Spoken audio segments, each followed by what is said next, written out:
as one of my leaders famous said to me, nobody joins the Marine Corps to order aircraft parts. Where 70% of the Marine Corps are those supporting functions to provide the support to the team on the ground. So I was in a way very grateful that I had that leadership challenge of, hey, I've got a group of 40 Marines.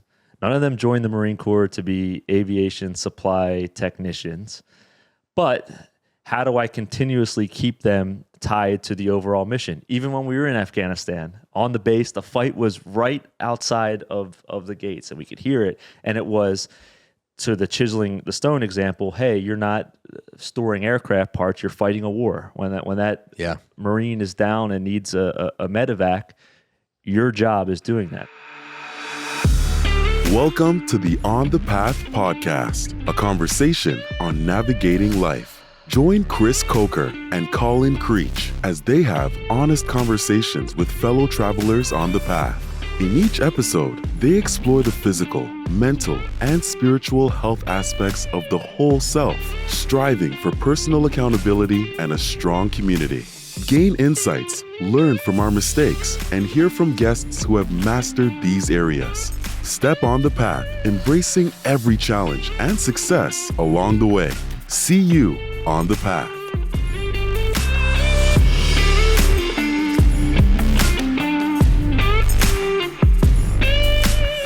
Today on The Path, we're sitting down with Ryan McCool, a leadership development expert whose journey has been defined by a commitment to selfless leadership.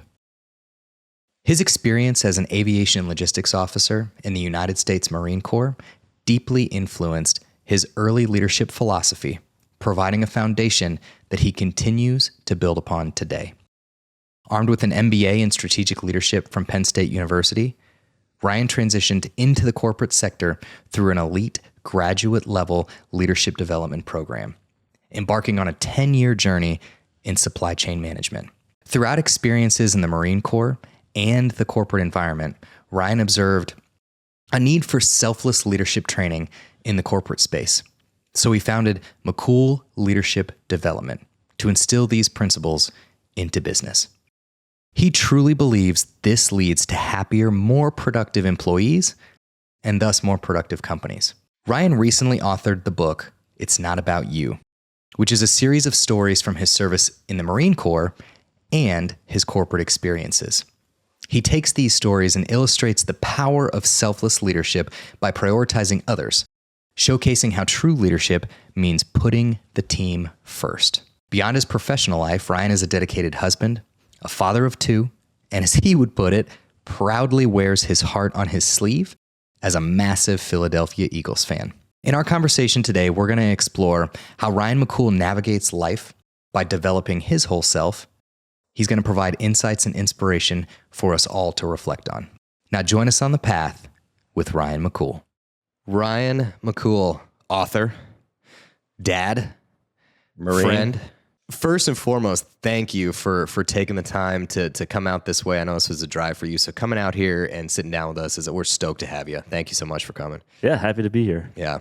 So I think we love to dive in, Colin. I think you have thought long and hard about question number one. The icebreaker question, it's always probably what we spend the most time on sometimes because it's got to be right for the guest. But would you rather fight one horse-sized duck or 100 duck-sized horses? One horse-sized duck. Okay, I'm picturing that in my head. That's scary. Or 100 duck-sized horses. Correct. Yeah. I would go with the duck-sized horses. The other vision is a bit intimidating to me. There'd be a lot of those, but I think that I could kick them. Run. They couldn't really hurt me. So I'd go all in on that fight. Just to be clear, this is it's not a real case scenario. No animals are harmed in this, but I do love the question though. I would harm them if they were, around me. I had no problem harming them. I mean, sorry, I'm going to go a little further on this, but what's going to be faster, a horse-sized duck or the little duck-sized horses? I feel like they're going to be they're still pretty fast versus and ducks aren't super fast. That's true. And imagine getting slapped by a web foot that is attached to a 500-pound duck. You're done. It's over. That's a wrap, you know? Yeah, he's got kids, okay? Come on. Oh, man. I can't get that image out of my head now. I'm nightmares about that. Yeah. The horse-sized duck. Well, obviously, your book just came out. It's not about you. Unfortunately, with this podcast, we need it to be a little bit about you.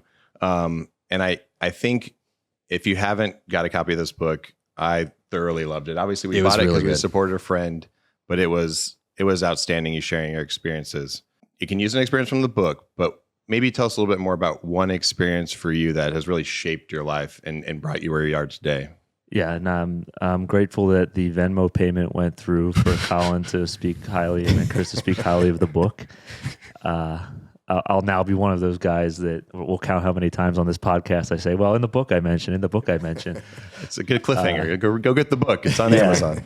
No, but I think for the defining moment, I'll use an example not in the book. I'll even go before the military because I certainly have lots of military examples. But when I think about what shaped me and defined me as a person, I go back to the summer of freshman year in high school, 13, 14 years old. And I always had summer jobs, and I had 2 summer jobs. So I come from a family of plumbers. My dad's a plumber, uncle's grandfather. So I was kind of the laborer for hire, whoever needed me. Yep. And during the day, I would do that and digging ditches for pipes and not the glamorous work, but the hard work. And I'm grateful for it. And then at nights, there was a local Italian restaurant that I worked at as a busboy. So that experience shaped me in a lot of ways. Number one, value of $1. Hey, I'm out here in the heat digging trenches. Mm-hmm. It takes work to make money, and that's an important thing. At the restaurant, customer service, just the level of not all of this happens. There's dishwashers, there's chefs who are on their feet all night behind the scenes that allow you to have a meal. And I think there's certainly a little bit of business in that, the entrepreneurship and the business savvy of plumbing and a restaurant industry. But more than anything, it is that perspective where I almost think every young person should, spend some time working in a trade or working at a restaurant, because it gives you the grounding of how things in this country work. They don't just happen. I think of an example. 2 weeks ago in Philadelphia, it snowed. And I'm working my corporate job now with my fancy button-down shirt and slacks and my dress shoes, and I'm lugging my trash can down my 20-foot driveway, shivering, and like this sucks. And then I get in my truck and I go to work, and on my way I see the garbage men there's 3 of them hanging off the back of the truck in 20-degree weather, not just having to pick up my trash, but everybody's trash. So I think if you have that experience, you're grounded in how things work, and it shapes your perspective, how you treat other people. There is nothing worse. We've all been there than when you go out to dinner with somebody, whether it's a work colleague or a friend, and they treat the wait staff rudely. Man. I mean, to me, that is like a cardinal sin. I do talk a little bit about that in the book. There's one. Note that down. But yeah, it wasn't a single moment, but those summers working as a plumber and working in the restaurant industry, I think really did shape me as a person. Yeah, for sure. The customer service one actually resonates with me too, and because it's not about you when you're in the role of customer service, right? Because it's especially because sometimes you don't deserve the brunt of, to your point, of what a patron at the restaurant might say. Right. But of course, the restaurant manager is going to say like, well, the customer's always right, even when they're not. Because this idea of like, okay, well, in this moment, like, how can I just kind of be a little empathetic and like, what is it they're trying to say, even if the delivery is off? So I agree. And it's perspective. I think you even use the word, but it's actually like going out of your way to understand different world views and backgrounds, where people come from, and just having an appreciation that it's different for everyone. Correct. The people you meet. Yeah. I mean, plumbing, I worked with the laborer named Tommy Slack, who was a guy who had been a laborer his whole life. And my uncle always said, you can learn something from everyone. I learned how to dig a trench from him, and no one did it better than him. In the restaurant, we worked with a lot of Guatemalans. So I learned about their culture and Spanish. So, if throughout high school I had just sat in my room and played video games all day, I don't think I would have had the same experience. And now I'm even tempted to be the third party when I'm at a restaurant and the table next to me is giving crap to the waiter or waitress, I'm tempted to even jump in and be like, leave them alone. But Yeah. I don't want to wind up on YouTube. So let me ask you, Ryan, why? You will now. Yeah. You're gonna be. So Oh yeah, I didn't sign that consent form, did I? let me ask you. So why? Obviously, we told the listeners a little bit about your bio. Successful corporate career, Marine, and then you've taken this turn into authorship now and speaking in this other direction. What inspired you to do that? What was the drive? Like, why did you feel like you had something to say where you wanted to put that out there to really kind of be vulnerable in that way? Like you put your flag in the sand and said, this is my belief in these things. And then you shared it with the world. What led you to that point where you felt like you wanted to do that? Yeah, you talk about a defining experience. The summer of 2008 that I spent in Quantico, Virginia, certainly shaped me as a man, as a leader. I'm so grateful for that experience, and it was the staff sergeants and gunnery sergeants who were the enlisted Marines who ran that place and taught us everything we knew, and it was a constant reminder of, hey, if you graduate here, if you're lucky enough to be the ones who walk across that parade deck and become a Marine Corps officer, you are going to directly be responsible for 40 Marines. At this 2008, at the time we were in 2 wars, you'll likely be leading them into combat. If you want that responsibility, it's not about you. Everybody had the same haircut. It's not about, we had football stars, we had sons of congressmen in our platoon, and we were all, as I say in the book too, we were duck walking across the squad bay, and it was such a humbling experience. But it was, and Jocko talks about this a lot, the burden of leadership. Yeah. Fast forward 4, 5, 6 years to when I'm in the corporate world going through a leadership development program. One that was great and that I'm also very grateful for, an outstanding program. But we were in leadership training, and leadership training in the corporate world was more executive presence. How to build your brand was actually one of the titles. Like valuable stuff, sure. Negotiation. And I'm thinking something's missing here. I came from this leadership training where we're training to lead Marines into combat. And yes, at a corporate environment, we're hopefully not leading anyone into combat, but you'll have to sit across from another grown adult. They might be older than you, they could be younger than you, and give them their year-end review, which determines their salary. It determines their ability to get promoted, their bonus, how much money they have to put food on the table for their family, their overall happiness. Like, that's a huge burden. And here we are in a classroom. And I think if I could think of one moment that was maybe to put me over the edge, was these personality surveys. And we were 20, 25 of us, future leaders in the company. And we spent a full day going over the results of our personality survey. And I know there's probably somebody at Harvard who can show me statistically, yes, these surveys work. And I'm sure they do. But it was listening to my peers who wanted to be future corporate leaders care so much about, my color's green, and my color's red, because I'm an introverted extrovert, I think, and I'm just going like, You think it's late to find out, but yeah. Right. It's like, guys, we're missing the point here. Something's missing. You want to lead people. It's not about you. So instead of crying about it and complaining about it to my wife every night, I said, let's do something about it. And I started my company, which is McCool Leadership Development, where I go around and give speeches to corporate environments and try to bring a little bit of what I learned in the 4 years of the Marine Corps. And I'm not asking for the whole week. The surveys are great, networking's great. I just want a little slice of that to remind people that if they want to be leaders, it's not about you. And the book was just the next logical step for me to put my ideas down on paper. Sometimes it was a barrier to entry to speaking engagements where it was a question of, are you published? And the book is right there, living proof that anyone could be an author. I use very small words, and it's That's the Marine Corps. Yeah, that's the Marine Corps in me. It's hopefully an easy read. I did notice the biggest words were in all the quotes. Yeah. That's what it was. Yeah. I'd love to learn a little bit more about this book, because you've really done a good job organizing it, but some of the stories I've heard, a lot of the stories I haven't. And so what was that like? Obviously you're kind of reliving them, trying to, put them into a story format. Was that process easy? Was it fun? Was it therapeutic? What was that like for you as you're putting all your, pretty much a lot of your life experiences and leadership onto paper? Yeah, I think hardest part was the outline and outlining everything that I want to put in the book. And I'd be there sitting around on a Tuesday afternoon, think of something, put it in my notes app, and listing everything that I wanted to be in the book. The real challenge came when I started writing chapter by chapter. And you're thinking, as I'm writing it, I'm thinking, okay, what's Colin going to think when he reads this? What's my mom going to think when she reads this? What's my colleague at work going to think? What's that staff sergeant I used to serve with going to think? And you can get in your head about everybody, for all these different perspectives, are going to be judging every word I wrote.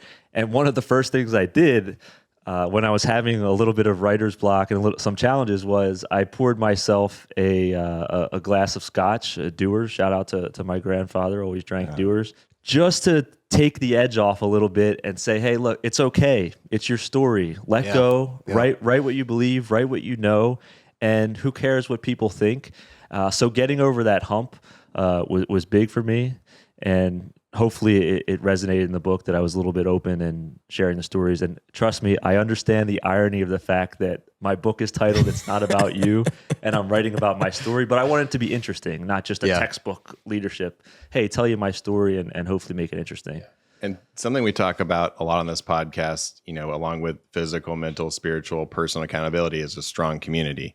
And what I got out of this book too is, there's a lot of things you learn, but a lot of things you observe too. And it seems like, quite a few people from like the moment you stepped into the recruiter's office throughout your entire career till today, there's been these people that you've either just observed or you've also seen things you're like, I don't want to be anything like that person too.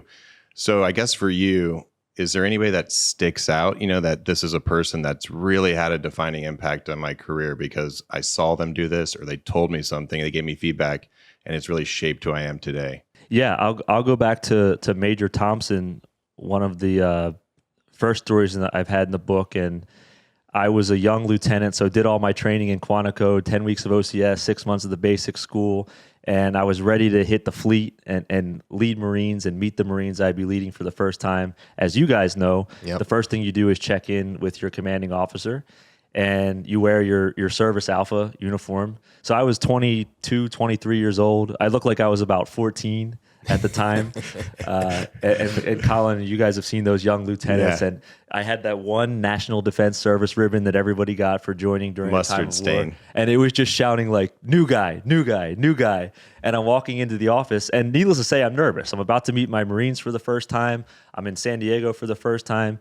And it was mid-November when I got there, and I did the official report in with Major Thompson, who was the acting CO at the time.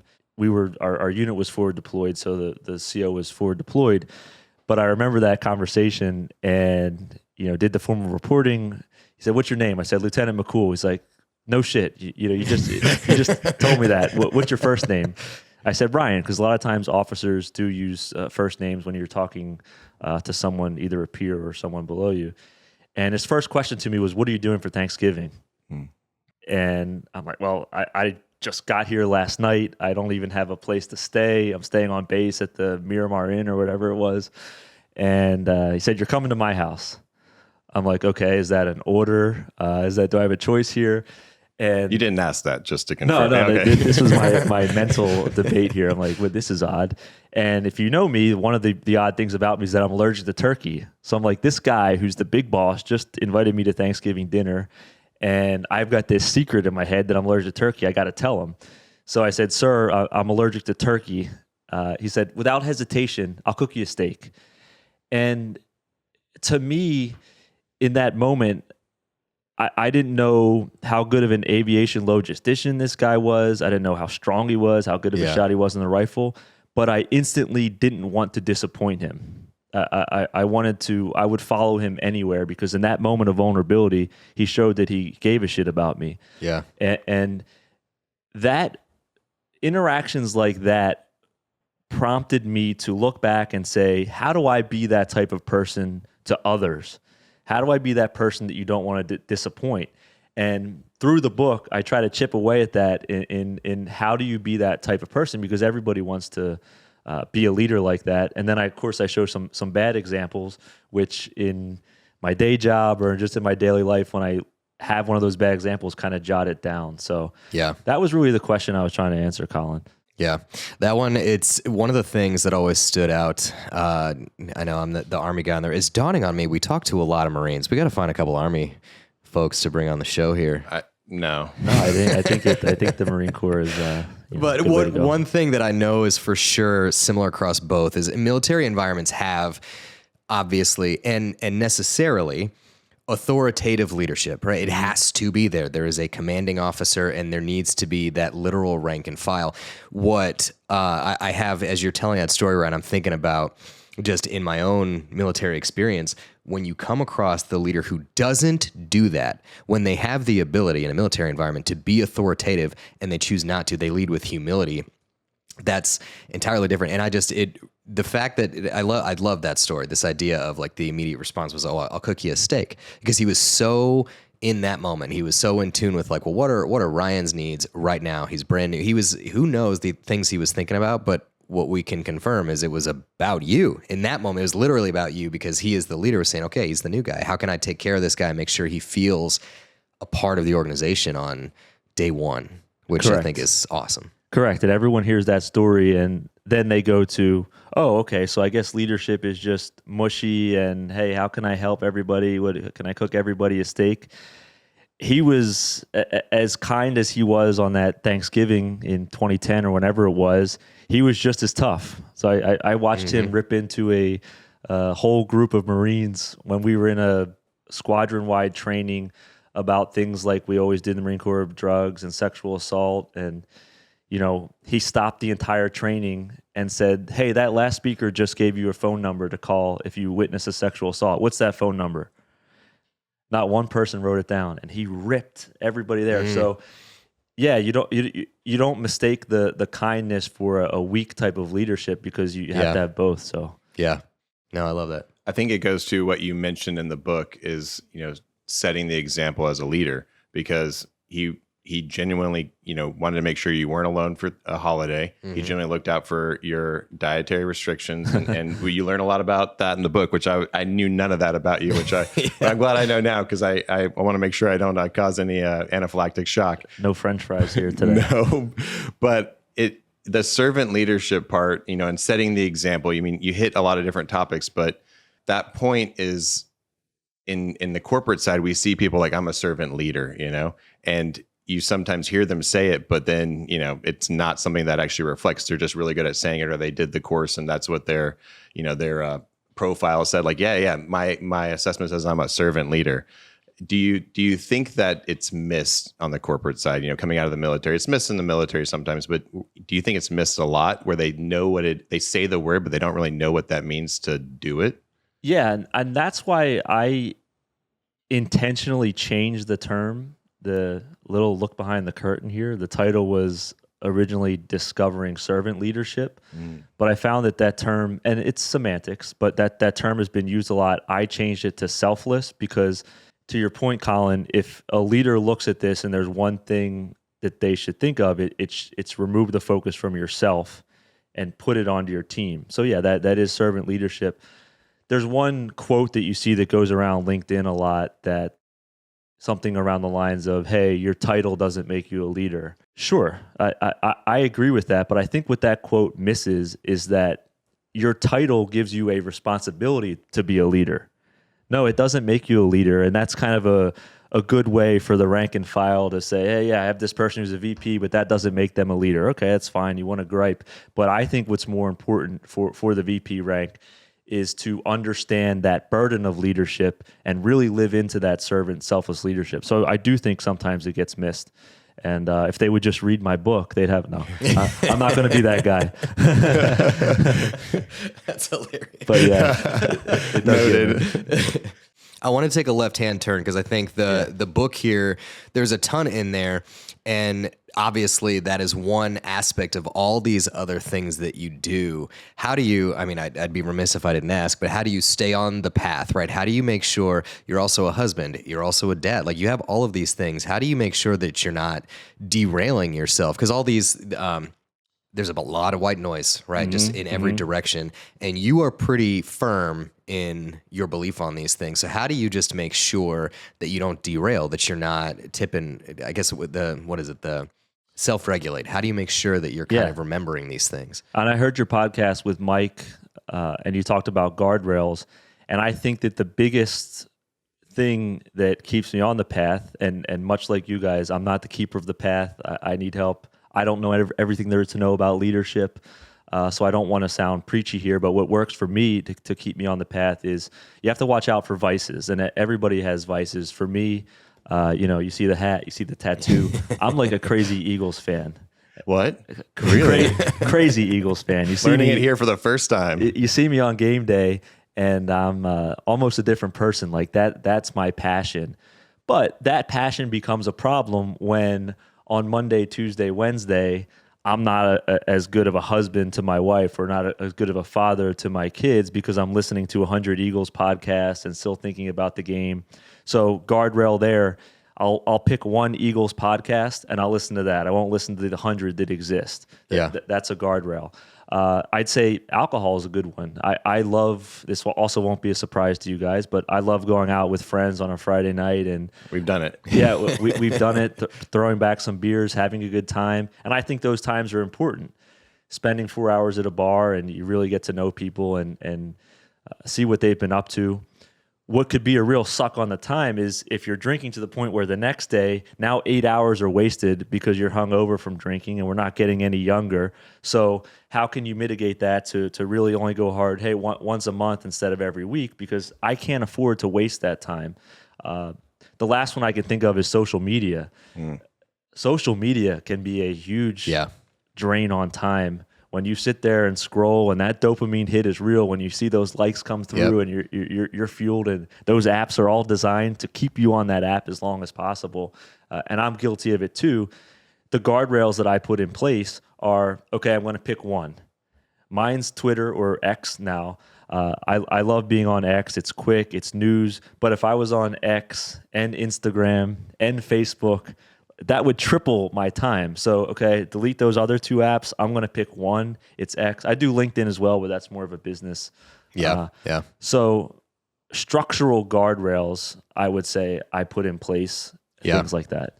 Absolutely. There's this one, and I've heard you speak about it. Obviously, it's in the book as well. But you have this one really great analogy. Maybe you can, for the listeners, kind of go into it a little bit. But this cool down circle, for me, I put that in my pocket immediately because it's like it's a tactical pause, right? At least that's where I was like, wait a second, do I need to check myself? And it's such a simple system that I can keep in the hip pocket so that I'm thinking about that. Like, okay, maybe I need to stop for a second, catch my breath, make sure am I focused in the right area? So for those that maybe don't know about it, this cool down circle. I love it. So why don't you take a couple minutes? I'd love to hear more. Did you do cool down circles in the Army? That's part of the reason I love it so much is because it was called by. It's a good question. I don't know. I don't think we really had a name for it, but it was, and I loved that moment because I would take my soldiers out. We'd go on a 5-mile run, and of course you're going to break some people off, but part of the cool down circle was as you finish the run.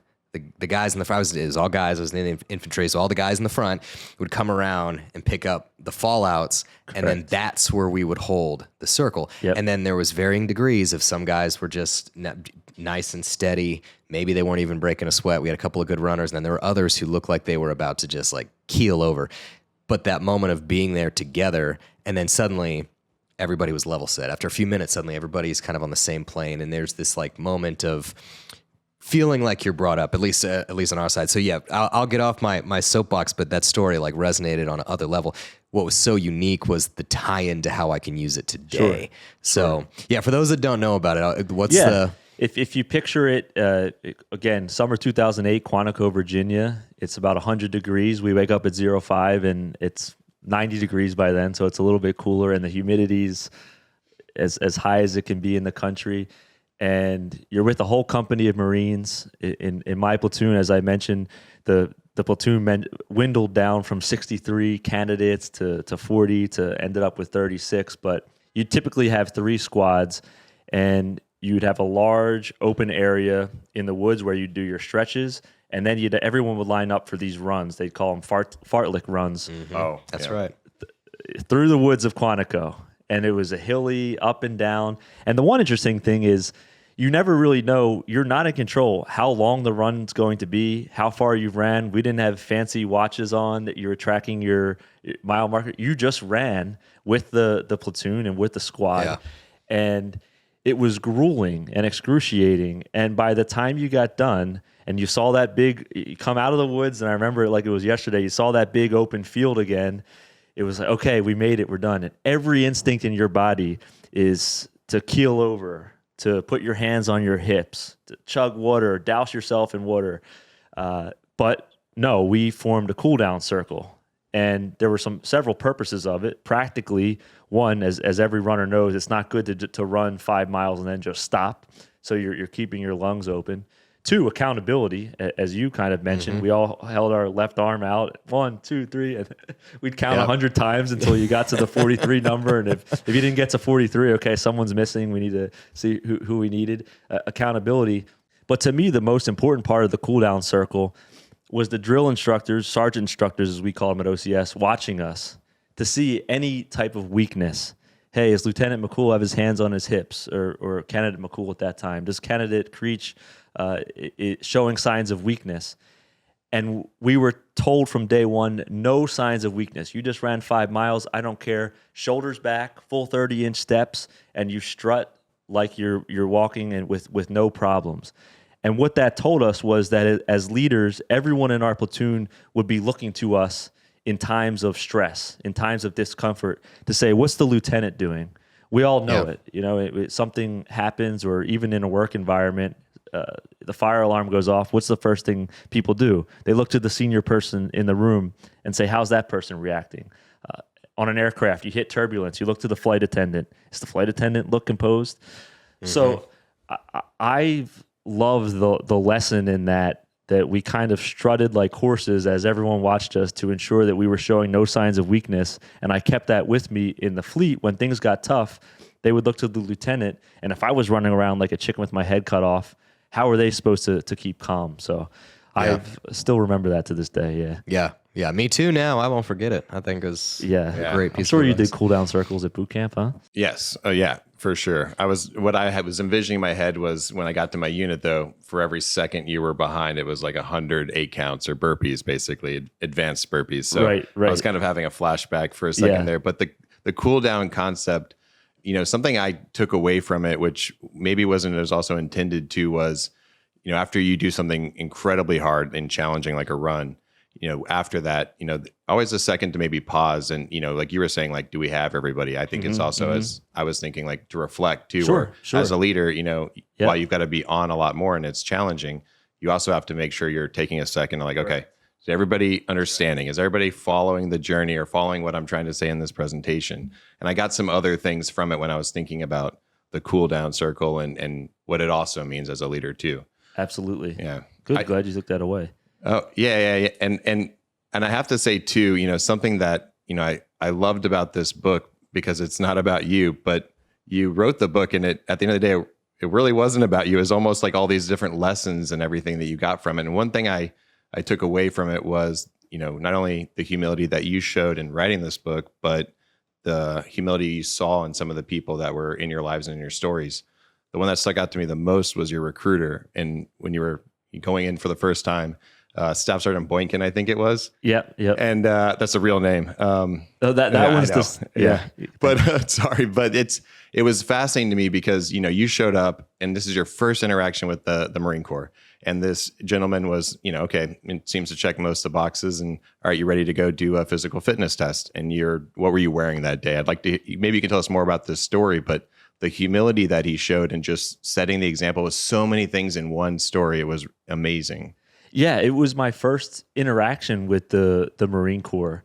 And as I mentioned to you, I changed the names in the book to protect privacy, and maybe people didn't want their names there. So he's somebody I've kept in contact for a while. But the fact that I showed up, I think I was in jeans and sneakers and a T-shirt, much like I am now.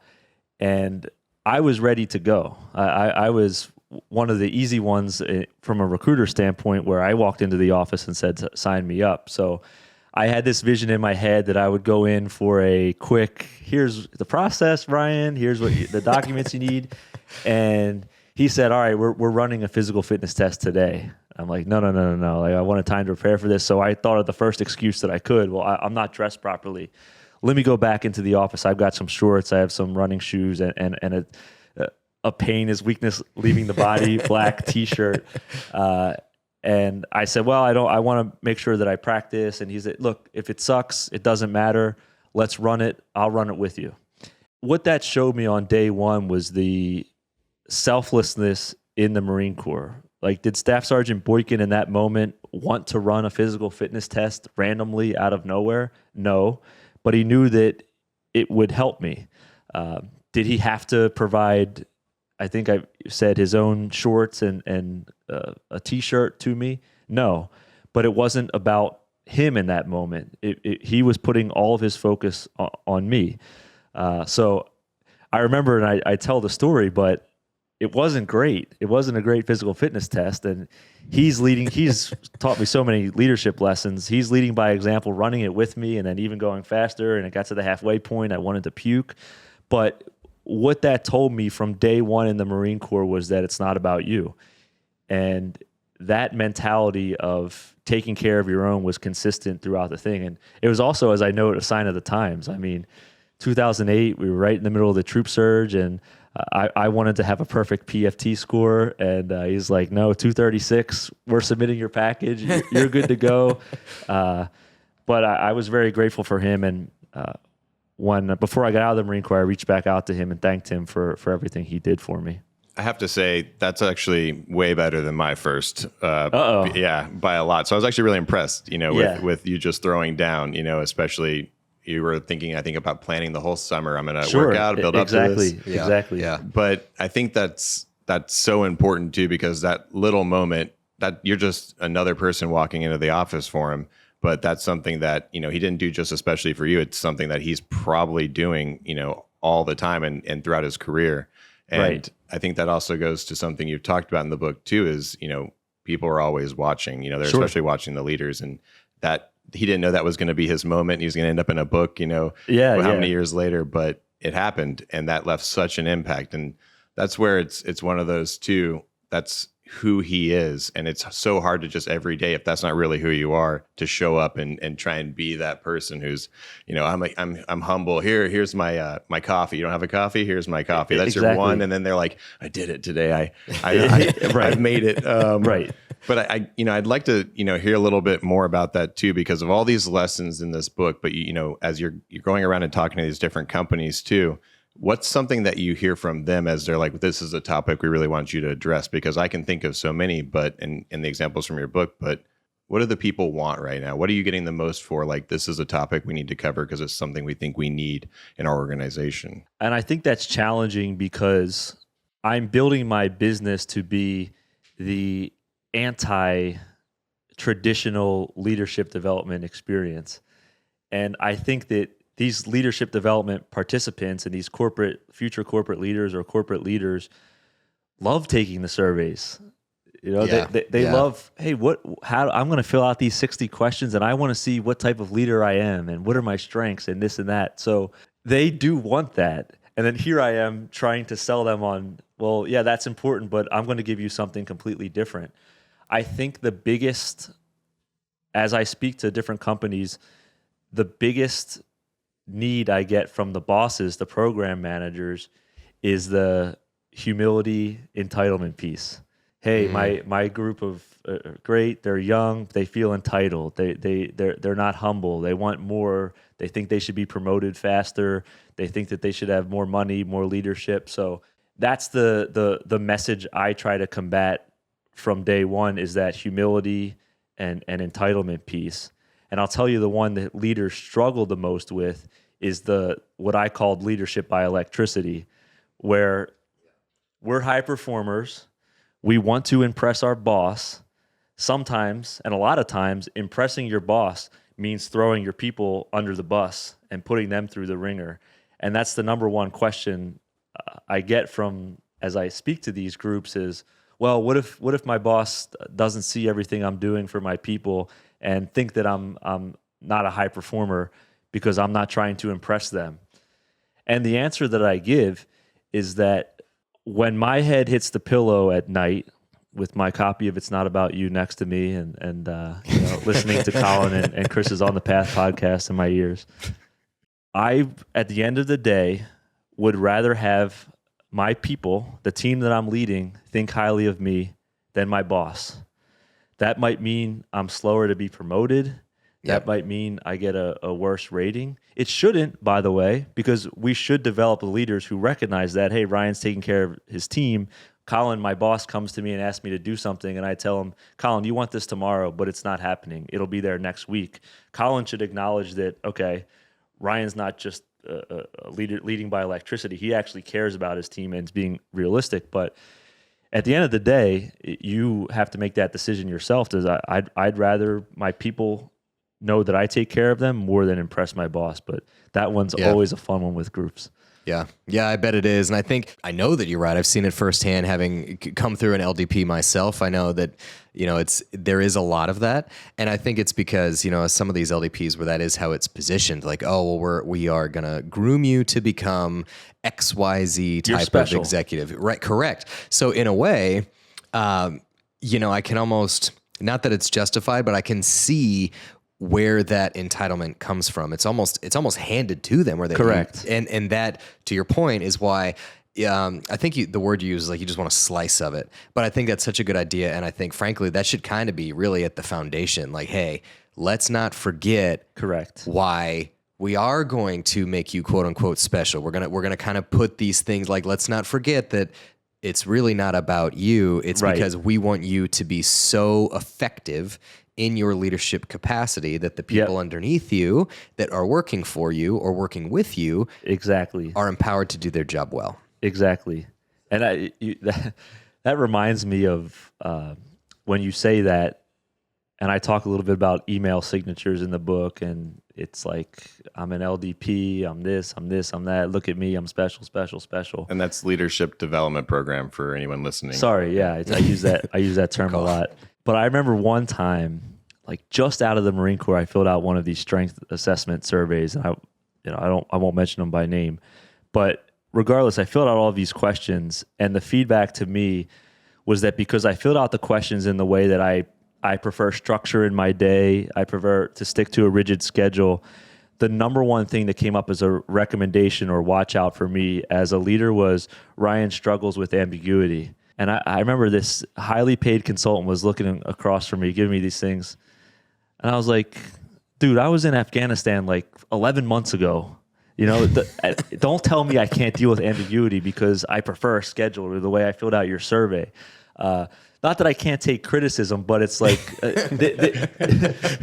this survey is not what leadership is about. It's about more, and that might have been another thing that pushed me over the edge. So you could sense the theme here. Oh no, absolutely. And there is, I do want to call one thing out too. Like what Ryan, what you're talking about, this leading, or I should say not leading by electricity, which by the way, I had never heard of that analogy. That's another good one that I like a lot. Have to credit Captain Barker with that. Sean, if you're out there, he came up with that. It's thank you, Captain Barker, also known as Sean. Shout out.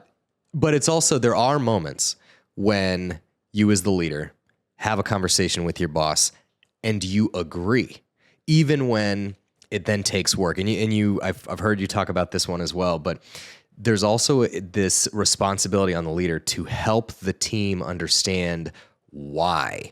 And you actually had this really interesting analogy about building a castle. You told the story about the English castle. Absolutely loved it because it was this concept of perspective, really where we started the conversation. And just for the listeners out there, the abridged version, this a castle is being built, and it's this leader walking around looking at these different perspectives. One of the individuals that's helping build the castle, I think the way you had worded it, he said, "What are you doing?" And this disgruntled, unhappy individual is like, I'm chiseling a stone." And then he goes down the line and he says, asks another one who's just much happier, and he goes, this worker tells him like, "Oh, I'm building a castle." And where that takes me is, the responsibility of the leader to help people understand why they are doing the thing they're doing. Because if all they're doing is chiseling stone and they don't have the line of sight to the bigger picture, I think that's a biggie. So in the example of like leading through electricity, sometimes for the team, and I'm really saying this for all of us that are on teams where, there might be a moment where bandwidth might be thin, but you have to push through. You have to work through. And that's when the leader has to be able to say, like, look, here is why, and help the team understand that. Yes, exactly. And I do call that out, that there are some times where things have to get done and the mission has to get done. But that's where that building a castle example comes in. Differently as you get to know Colin and Chris, recon, special forces, the baddest of the bad. When you think about my specialty, aviation logistics, it's like the furthest away you can get from that. In the Marine Corps, we were called POGs, person other than grunt. Colin probably I wanted to bring term. this up. Keep going. Yeah, here we go. And as one of my leaders famous said to me, nobody joins the Marine Corps to order aircraft parts, but 70%, I don't know the exact number, 70% of the Marine Corps are those supporting functions to provide the support to the team on the ground. So I was, in a way, very grateful that I had that leadership challenge of, hey, I've got a group of 40 Marines. None of them joined the Marine Corps to be aviation supply technicians. But how do I continuously keep them tied to the overall mission? Even when we were in Afghanistan, on the base, the fight was right outside of the gates, and we could hear it. And it was, to the chiseling the stone example, hey, you're not storing aircraft parts, you're fighting a war. When that Marine is down and needs a medevac, your job is doing that. So I'm grateful for that experience. Yeah. Yeah, absolutely.